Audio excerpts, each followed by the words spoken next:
Assalamualaikum warahmatullahi wabarakatuh. Bersama Alfabet Indonesia, kami menghadirkan pembelajaran yang asyik dan menyenangkan. Halo ayah bunda dan sahabat semua, kembali dalam live IG Talk malam hari ini. Kita melanjutkan tema pembahasan tentang mesin kecerdasan bersama narasumber saya, Kang Nazar. Beliau adalah seorang business owner dari Rumah Steven Banten. Jika diterima dengan baik. Oke. Assalamualaikum warahmatullahi wabarakatuh. Kang Nazar, apa kabar? Assalamualaikum warahmatullahi wabarakatuh, Mas Yusuf. Masya Allah. Wah, cerah sekali nih malam hari ini nih. Iyalah, Hari Pahlawan. Hari pahlawan. Terus ingat dong, pejuang bangsa kita tinggal menikmati. Baik, ya alhamdulillah ayah bunda sahabat semua nih kita sudah tergabung dengan Kang Nazar ya. Beliau adalah seorang praktisi dari kecerdasan genetik Steven. Ya beliau cukup lama sekali nih berkecimpung di dunia ini. Bahkan beliau juga sudah mengambil beberapa sertifikasi nih pelatihan-pelatihan dari Steven ya. Masya Allah. Senang sekali kita malam hari ini bisa mendapatkan inspirasi dan ilmu yang luar biasa.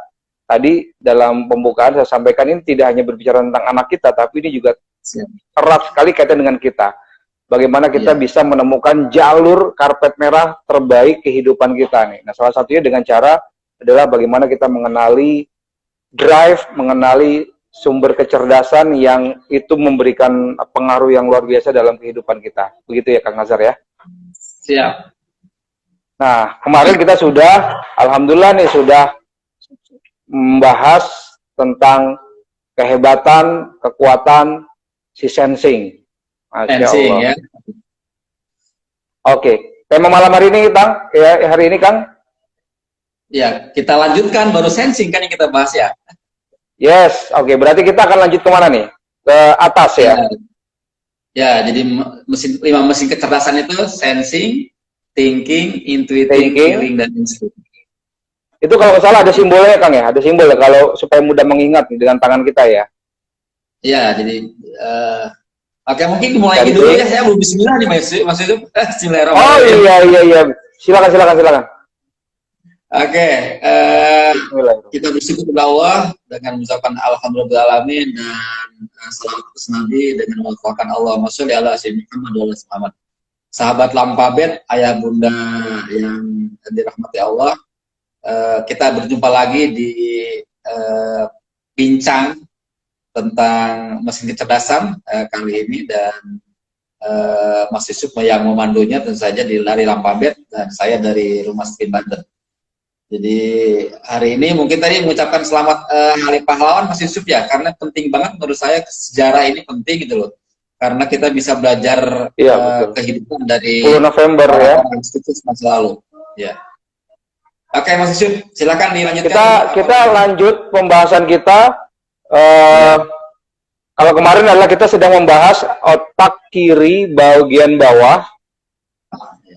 Kita mungkin masih tetap di bagian kiri, belahan kiri, tapi kita menuju yang ke atas Kang, yaitu thinking. Wah. Oke, baik ya. Jadi temanya malam ini adalah tentang saya nih. Oke, thinking. Baik, mudah-mudahan ini bisa bahas agak banyak ya, bukannya thinking ya. Jadi karena kalau bahasan genetik wilayah STP-nya ada dua Mas Yusuf, mesin kecerdasan dan drive-nya yang khas ya. Kan secara genetik ada jenis kelamin, mesin kecerdasan, drive, kapasitas otak dan golongan darah. Yang bagian saya di STP dua, mesin kecerdasan dan drive. Kenapa harus dibahas tentang drive? Introvert extrovert STP itu beda dengan introvert extrovertnya yang dipahami secara umum, maka penting dibahas juga nanti. Baik, kita akan lanjutkan ke thinking ya. Jadi sensing di limbik kiri, lalu ke neokortex kirinya ada thinking. Kalau sensing kata kuncinya adalah buktikan. Kalau orang thinking kata kuncinya adalah pikirkan, Mas Yusuf. Ya. Jadi segala dipikir. Ya. Maka dengan mengetahui kata kunci saja, pikirkan, maka kita sudah dapat menduga bahwa anak ataupun bahkan orang dewasa thinking itu kritis gitu loh. Selalu mempertanyakan dasarnya, datanya. Karena memang belahan otak dominannya adalah sebelah kiri atas, yaitu kalau secara genetik dia itu apa namanya, otomatisnya atau defaultnya itu mikir gitu loh, segala sesuatu dipikirkan. Ya, jadi kekhasannya itu berpikir. Maka dia otaknya akan berpikir logis dan rasional. Maka kalau jangan heran kalau bahkan anak balita sekalipun, kalau yang thinking itu banyak nanya alasannya. Misalnya diminta untuk minum susu, kenapa minum susu gitu. Diminta untuk makan sayur, kenapa makan sayur gitu. Pasti ditanya. Maka kita sebagai orang dewasanya jangan menjadi kesal dengan pertanyaannya, karena itu memang kepuasan dia di sana gitu loh. Dia tidak akan bergerak lebih lanjut kalau belum paham gitu. Jadi harus paham dulu, sehingga harus terpuaskan itu ya rasa ingin tahunya ya. Dalam pengalaman menghafal Quran di Stephen pun, kalau orang thinking itu harus paham dulu baru bisa hafal. Kalau orang sensing nggak paham pun bisa hafal, dia hanya mengulang-ulang ayat, dia akan bisa hafal dan bisa kuat ingatannya. Kalau orang thinking bukan hanya ingat, ingatannya akan kuat jika paham gitu apa yang dilafalkannya, Mas Yusuf. Karena keunikannya dia berpikir gitu. Nah, kemarin kan kita sudah bahas bahwa kekuatan dan kelemahan satu paket. Nah, kalau orang sensing kemarin kelemahannya tweeting kan. Kalau orang sensing itu kelemahannya tidak pandai berimajinasi, tidak pandai memprediksi masa depan. Orang sensing itu dia hanya bisa adalah bagaimana mengingat pengalaman, bagaimana nanti pengalamannya mungkin dirubah lebih bagus lagi dari pengalaman sebelumnya. Mengevaluasi pengalaman mungkin dia bisa, tetapi orang mengimbangi sesuatu, mengkonsep sesuatu yang unik, mungkin dia agak susah orang sensing. Nah, kalau orang thinking itu kelemahannya di feeling, kelemahannya di perasaannya kurang peka gitu, Mas Yusuf. Ya, perasaannya kurang peka. Ya, jadi kalau orang thinking jangan pakai apa ya? Perasaan. Jangan terlalu banyak basa-basi itu ngomongnya, langsung aja. Oke. Ya. Ya kalau kebanyakan basa-basi ya nggak ngerti dia gitu loh, karena memang secara perasaan apa sih tujuannya apa ya, gitu ya. Iya, jadi belum bukan sesuatu yang default gitu, bukan sesuatu yang langsung dia connect. Oleh karena itu dia terkesan kurang peka gitu. Ini nggak tahu nih Mas Yusuf begini nggak ya? Ada cerita nih, atau Mas Yusuf kan pasangannya thinking juga, mungkin langsung aja ngomongnya langsung ke persoalan ya, nggak pakai bahasa basi lagi ya. Tapi kalau pasangannya bukan thinking, dia bisa jadi ada kejadian seperti ini. Lagi jalan berdua nih, bawa kendaraan, lalu istrinya ngelihat rumah makan yang ramai. Wah, di sana ramai amat ya rumah makan. Si thinking paling iya ramai gitu ya. Padahal mungkin istrinya bukan itu, mampir yuk ke sono gitu ya. Karena dia serap perasaan kurang peka, maka bisa jadi salah ucap. Karena itu kalau sudah tahu Stephen, udah langsung aja. Pakainya makan di sana enak, mampir yuk. Gitu. Lebih jelas itu loh. Karena orang thinking dia membutuhkan. Maksudnya sebenarnya pengen makan di situ tuh karena rame gitu kan, tapi karena nggak diucapkan langsung, nggak to the point, ya orang thinking ya iya rame, tapi langsung terus bablas. Dia hanya menangkap fakta aja, dia iya rame gitu loh. Di balik fakta itu dia gitu loh. Jadi kurang peka. Mengalami ya. Ya itu maksudnya ya. Jadi karena dia kelemahannya kan feeling. Kekuatannya thinking, berpikir logis, kelemahannya di feelingnya, maka dia cenderung kurang peka. Lalu juga kalau nggak ada pentingnya, dia cenderung dingin, Mas Yusuf. Misalnya gini, sebangku nih di mobil, di kendaraan, di umum misalnya.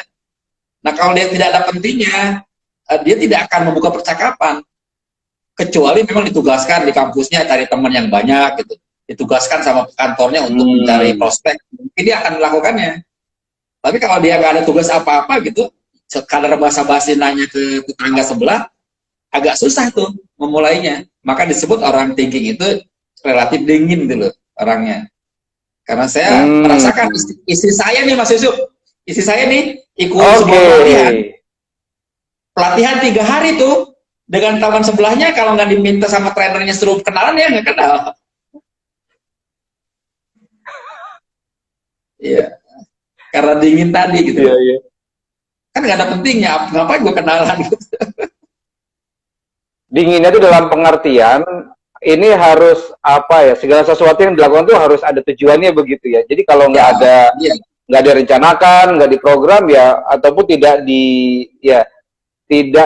memang harus melakukan ini gitu. Itu kalau tidak seperti itu, maka bisa jadi ya sudah tidak akan dilakukan gitu ya, tidak akan jadi perhatian. Ya, maka saya bilang tadi berseberangannya dengan orang feeling. Kalau orang feeling kan memang ya ramah aja gitu, banyak basa-basi, banyak kata-kata yang berhamburan, maksudnya gitu loh. Maka kalau berarti Kang Nazar ini cukup saling melengkapi nih dengan istri ini, thinking dan feeling nih. Iya, kalau saya saling melengkapi. Saya yang ramainya gitu memulainya. Ya, tapi kalau butuh data yang lebih konkret ke istri, thinking ya. Karena orang thinking itu memang harus ada datanya gitu loh, sesuatu itu. Jadi nggak boleh ngarang-ngarang. Ada dasar, betul. Dan dasarnya apa? Cenderung gitu ya. Ya, cenderung kritis jadinya Mas Yusuf. Jadi cenderung kritis. Jadi kalau kita karena itu disebut dalam sekolahnya, ke arah profesinya, orang tinggi itu ya ke hal-hal berbau matematika dan IPA, Mas Yusuf. Karena dia cenderung lebih objektif, lebih suka dengan objektif. Maka kalau dicek tuh, termasuk isi saya juga, beberapa teman saya yang thinking, perempuan kecenderungan punya teman sahabatnya laki-laki. Karena orang thinking itu cara berpikirnya walaupun perempuan kayak laki-laki. Masih diterima dengan bagus. Baik. Jadi saya lanjutkan tadi bahwa karena itu orang thinking itu salah satu cirinya kalau dia perempuan, wanita kecenderungan punya teman itu laki-laki atau sahabat laki-laki. Kalau sering saya tanya ke orang-orang thinking perempuan, kenapa laki-laki temennya? Karena tadi nggak baperan. Jadi lebih objektif, asik aja diajak ngobrol gitu loh, nggak terlalu bawa perasaan. Karena tadi thinking walaupun perempuan, cara berpikirnya seperti laki-laki. Sebaliknya dengan feeling, walaupun laki-laki kayak saya nih, cenderung cara berpikirnya kayak perempuan. Maka sahabat saya banyak kan perempuan loh, Mas Yusuf. Nah kalau nggak dipahami sama pasangannya kan bahaya. Oke. Karena jadi nyaman aja. Iya betul. Justru harus disampaikan nih. Dengan adanya cara pandang seperti ini nih bisa saling lebih mengerti ya dengan pasangan kita nih kalau konteksnya dalam hubungan keluarga. Iya. Bahkan sampai hari ini nih ada sahabat saya yang perempuan selalu kerjasama kalau ada kegiatan sosial, dan sekarang udah nyaman nyambung sama istri saya gitu. Karena sama perempuan ya udah saya sambung sama istri saya. Jadi ada orang kaya sahabat saya ya perempuannya itu istrinya. Maka dia hampir setiap tahun suka mengadakan bagi-bagi ke yatim piatu. Nah saya kan di perkampungan tinggalnya nih, biasanya suka minta yatim piatu ke saya gitu Mas Yusuf. Nah dulu saya nggak mau, saya langsung ke kisi saya suruh nyambung gitu, karena memang sahabat saya. Tapi itu sebagai fakta bahwa saya feeling laki-laki nyaman banget bersahabat dengan perempuan tuh. Sebenarnya bukan sayanya, perempuan itu nyaman dengan seorang feeling karena cenderung dia bisa mendengarkan keluh kesah, cenderung bisa mendengarkan curhat yang pakai perasaan maksudnya.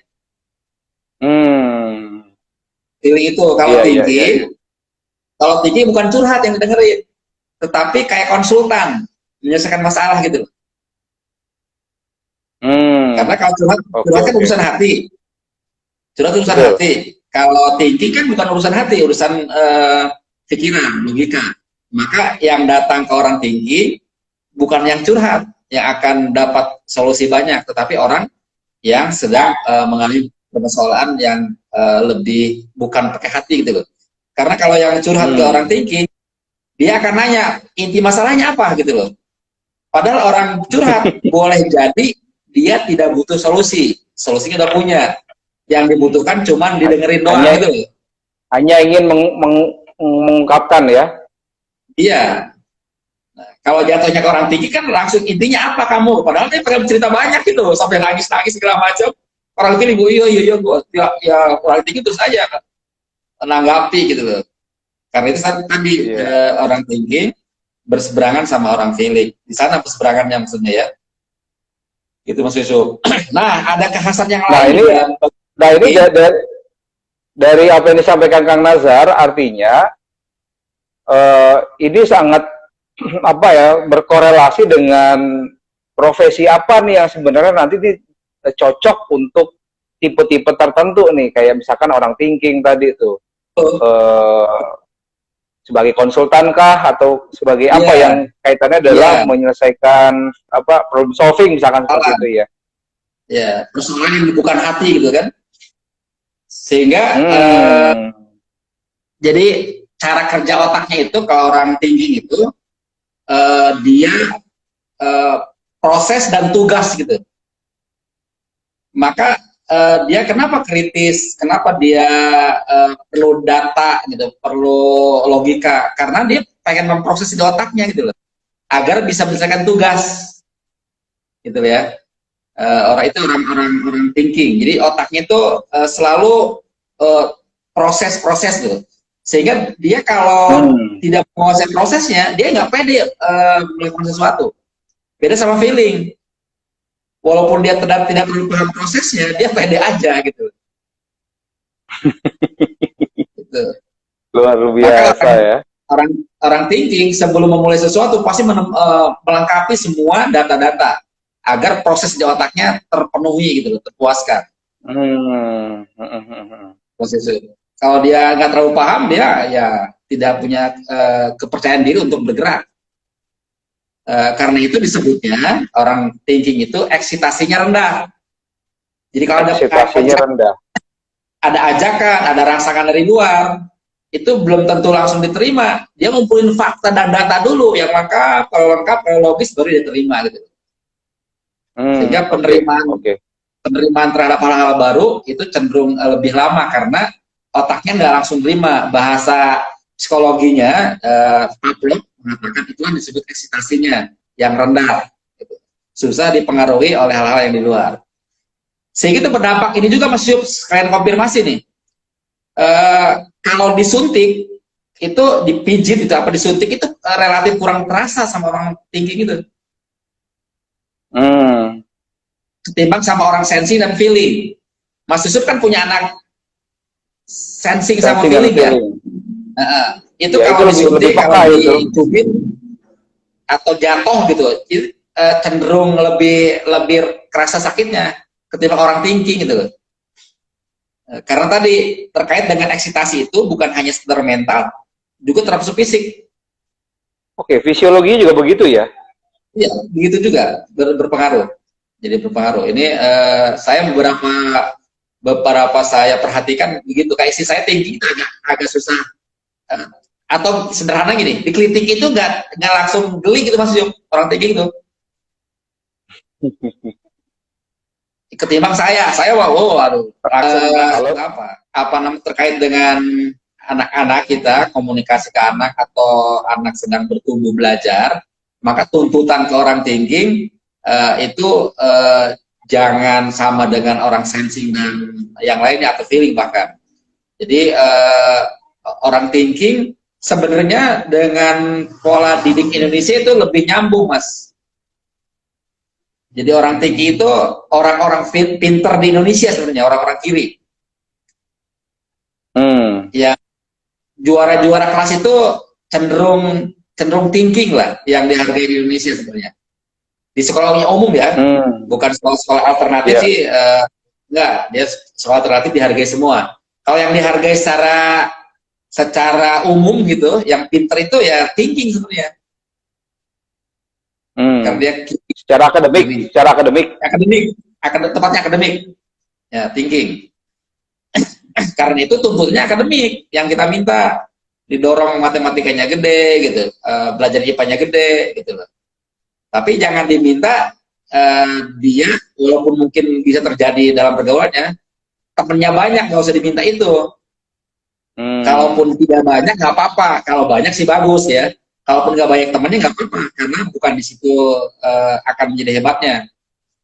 Justru yang dia dorong nanti kehebatan matematik, IPA-nya gitu, logikanya lancar. Logikanya ya, kemampuan logikanya, betul. Orang lain sudah nggak bisa mikirnya masih bisa mikir gitu. Masih ada, itu yang dituntutnya. Karena pada dasarnya kalau ngomong parenting di Stephen itu menggunakan konsep keseimbangan antara tuntutan dan dukungan. Tuntutan dan dukungan. Keseimbangan itu. Jadi jangan salah nuntut gitu loh. Kalau salah nuntut ya nggak pas. Nah, Stephen sebagai tools agar tuntutan kita dan dukungan kita tepat, gitu Mas Yusuf. Bisa orang tinggi. Nah, ini jadi contohnya kan kalau orang thinking gitu, kalau di harapan memiliki nilai matematika tinggi, IPA tinggi, itu tepat ya? Tepat. Tuntutan garasinya tepat. Terus dia juga dukungannya itu bukan berupa pujian, Mas Yusuf. Jadi pujian itu kami membedakan antara pujian dengan recognize. Orang thinking bukan dipuji tapi recognize. Sama kayak seperti pujian, tapi pujiannya dari orang yang dia hargai, dari orang yang menurut dia pantas memuji dia. Oh, oke. Maka namanya orang yang dianggap lebih dari dia ya, dan dia sangat apa namanya, menghargai sekali orang itu. Ya. Karena itu maka ada rekognisi ya, itu ya istilahnya ya. Beda dengan pujian. Kalau orang wah kamu hebat, kamu juara, buat orang tinggi itu belum terlalu terasa ya. Maka kalau bagi anak-anak gampang Pak Yusuf. Siapa orang yang disebut-sebut sebagai referensi? Sebagai apa? Misalnya kata Bu Guru juga, kata Pak Ustadz juga, berarti orang itu dihargai. Idola mungkin ya. Ya, jadi kalau yang sering disebut-sebut itu loh. Iya. Misalnya ada menjadi rujukan. Iya. Artinya orang yang dihormati lah. Betul. Kalau orang tuanya belum jadi rujukan, maka orang tuanya mungkin bisa pakai tangan orang lain buat menasihatinya, buat mendorongnya. Karena orang tuanya belum dipercaya sama thinking itu otoritas kebenaran gitu loh.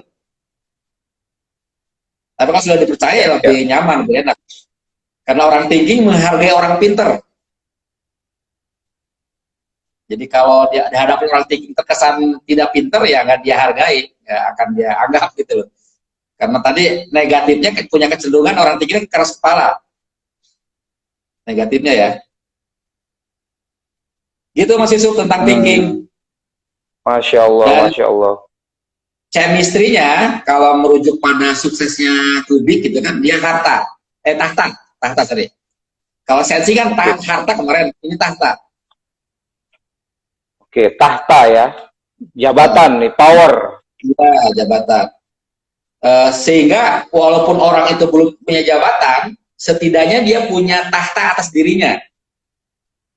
Maka kalau anak buah thinking, itu jangan terlalu dibaweli.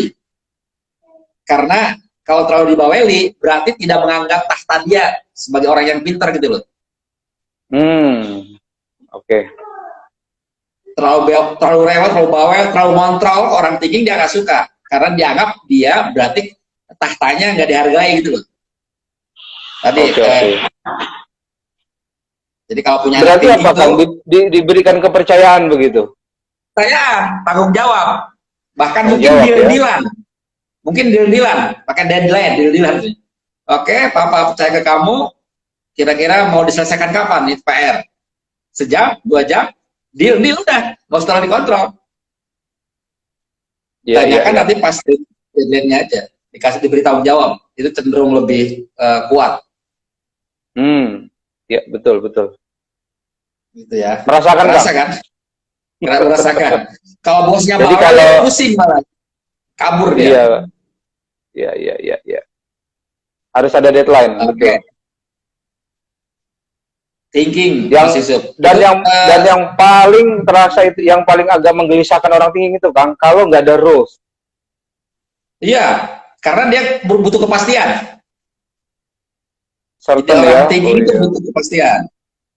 Kepastian direpresentasikan dengan aturan main, dengan SOP.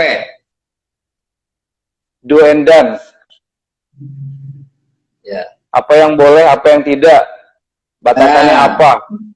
Iya, penting banget itu. Ya. Itu terkesannya itu ya tadi mungkin di situ ya Kang, sampai agak terkesan kritis itu karena sampai menanyakan detail itu ya. Iya. Karena mungkin sebagian orang udah jalan aja lah dulu, mungkin seperti itu gitu. Iya, iya. Kalau orang thinking butuh kepastian. Makanya dia kan jatuhnya sangat terencana orangnya, Mas Yusuf.